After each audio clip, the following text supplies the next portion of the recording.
Ya saya ada yang bertanya nggak kira-kira? Saya akan menjelaskan kepada ibu-ibu sedikit beberapa menit. Itu tentang jilbab. Ya. Kenapa wanita muslim pakai jilbab? Itu karena mengikuti ajaran Yesus.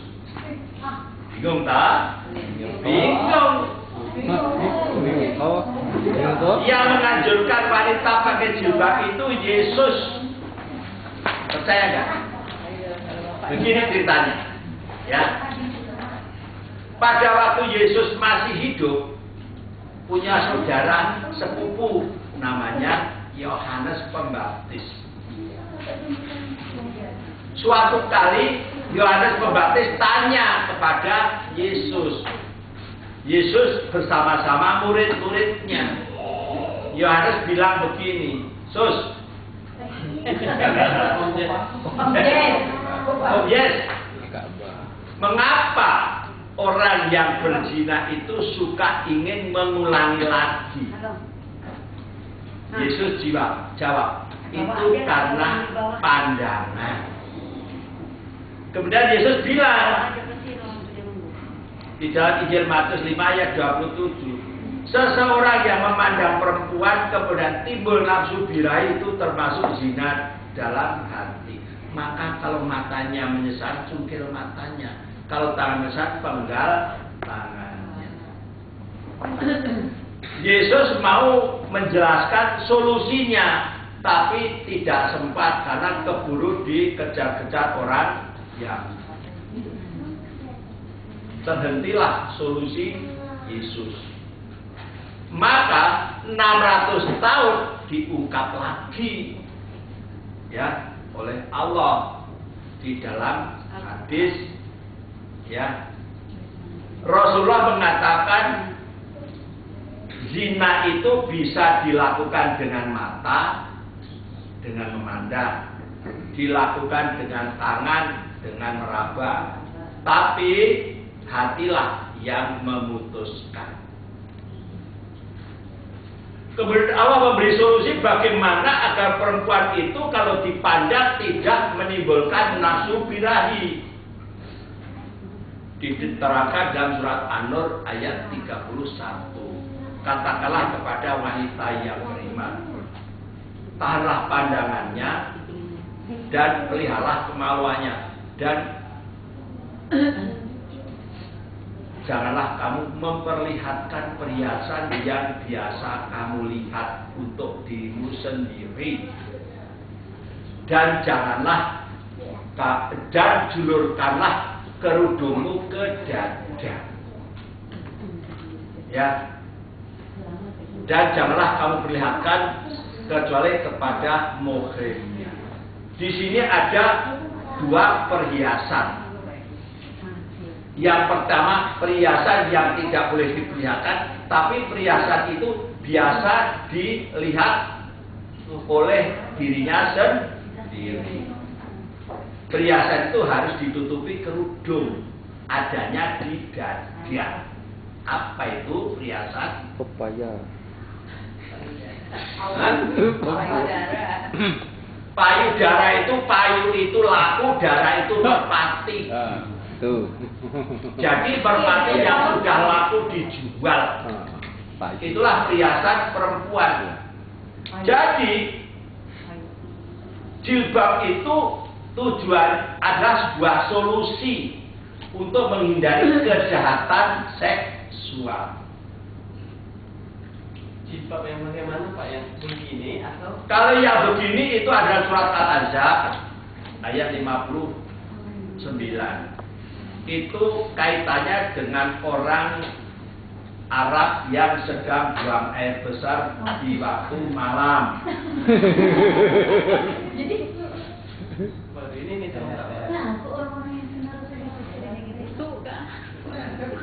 Umar bin Khattab itu pernah bilang sama Rasulullah, "Hei Rasulullah, banyak perempuan-perempuan yang buang air besar di gurun pasir di waktu malam diganggu laki-laki. maka istrimu dan wanita-wanita muslim kalau buang air besar di gurun pasir supaya tutupi seluruh tubuh agar tidak diganggu lagi, maka turunlah ayat itu. Iya, surat Al-Ahzab. Ya. Nah, itu kalau sekarang ada yang memakai itu salah penerapan. Ya. Salah penerapan. Ya. Banyak Al-Qur'an itu dipelajari oleh orang-orang orientalis. Ya.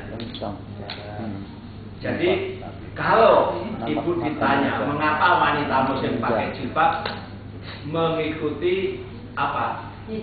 Yesus, ya, mengikuti perintah Yesus biar kalau dipandang tidak menimbulkan syahwat. Bagus. Ya, mudah-mudahan. Ya, saya pernah mengalami juga peristiwa ketika sebuah perusahaan menentang wanita muslim pakai jilbab. Saya bilang untuk orang Kristen jangan salah, ini karena mengikuti ajaran Yesus supaya tidak timbul berzina dalam iman. Ya, oke. Ada yang bertanya? Habis. Habis kan? Enggak ada sisa sama sekali. Ya udah, terserah, saya hanya ngikutin bapak-bapak ya, karena beliau-beliau ini yang punya kuasa. Ya. Ya. Kalau pamannya ada ingin bertanya tapi kadang-kadang silakan SMS atau lewat email atau Facebook, ya, akan saya jawab. Ya, insyaallah. Nah. 0812 8064 908.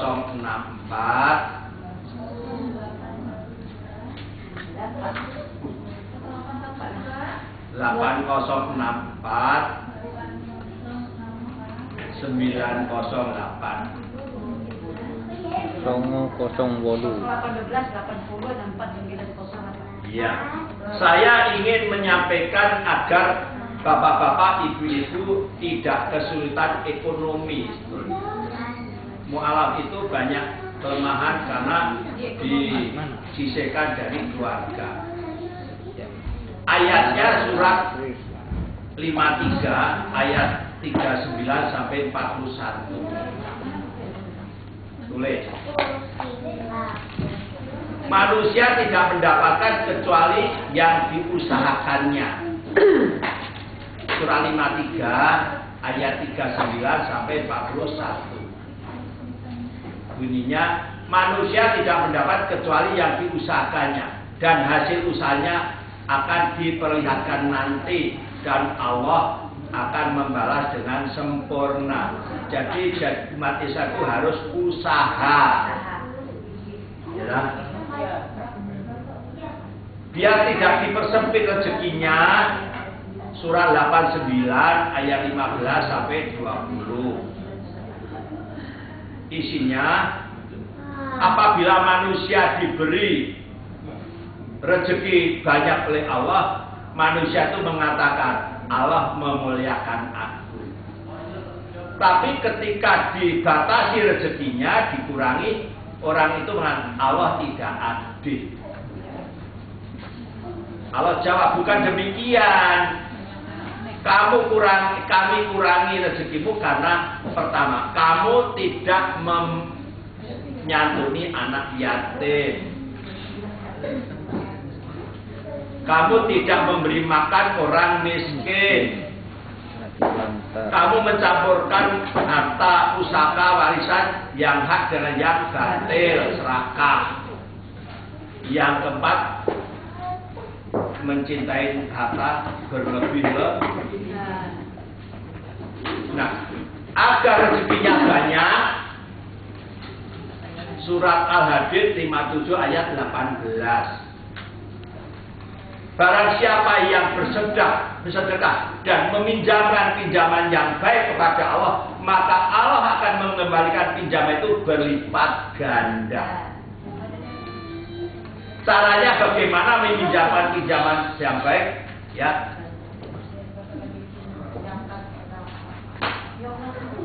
fasolili robika wanhar. Ya, berkorban demi Allah. Tapi korban di sini bukan korban memotong kambing, tapi mengkorbankan hartanya untuk kepentingan Allah. Ya, justru ini banyak dilakukan oleh orang Kristen dahulu, ketika mereka banyak menyantuni orang-orang miskin. Mestinya orang Islam itu harus lebih dari orang Kristen. Ya, itu rumus-rumus di dalam Al-Quran. Baik, terima kasih Bapak-bapak, Ibu-ibu, jamaah rahimahullah. Hanya waktu yang bisa membatasi kita. Ya, saya sebagai manusia biasa tidak lepas dari kesalahan dan kekurangan. Saya di sini kapasitasnya bukan ustadz, tapi saya peneliti. Jadi saya hanya bisa menyampaikan, bukan ngajarin. Sebab yang ngajarin Allah melalui ayat-ayatnya. Rasulullah pun belum pernah dipanggil sebagai ustadz. Ya, maka saya agak sungkan disebut ustadz, nanti menandingi Allah. Ya, saya hanya menyampaikan ayat-ayatnya. Ya, salah mohon maaf, yang benar hanya Allah semata. Kepada bapak-bapak dari Kemenag di Tanjung Pinang, saya ucapkan terima kasih dan juga saya minta maaf yang sebesar-besarnya. Saya hanya bisa berbicara seperti ini, ya, tidak bisa berbicara yang lucu-lucu yang bisa membuat ketawa, tapi hanya bisa membicara membuat orang berpikir. Ya, yang benar hanyalah Allah. Akhirul kalam, saya ucapkan billahi taufiq wal hidayah. Assalamualaikum warahmatullahi wabarakatuh. Semangat ya Pak, mengucapkan aplaus kepada Bapak kita. Mudah-mudahan materi yang baru sampaikan bisa kita amalkan. Bahkan nanti kalau ada perlu, kalau mau undang beliau bisa di kabupaten kota, silakan, karena tadi sudah dikasih nomor HP Pak. Iya. Jadi Bapak Ibu yang berbahagia, sampailah materi Bapak ini dari pagi, dari jam 8 sampai sekarang. Jadi kita nanti siap-siap untuk berbuka. Kemudian karena materi kita tinggal 2 Bu ya, karena mungkin kita rela ya. Jadi kalau kita dapat materinya besok saja pagi jam 8 sampai sore, mungkin malamnya atau pagi besoknya di Kamis ditutup acaranya. Ya Bu ya, sekarang kita istirahat. Kemudian jangan lupa besok pagi jam 8 lagi. Malam kayaknya karena saya telepon atau SMS yang bagian narasumbernya atau Pak Kasih, dia tak jawab. Jadi saya anggap aja sekarang kita istirahat malam ini, besok pagi, karena 2 lagi kan. Ya, kita istirahat dulu ya. Assalamualaikum warahmatullahi wabarakatuh. Jangan pergi sini, foto dulu. Foto.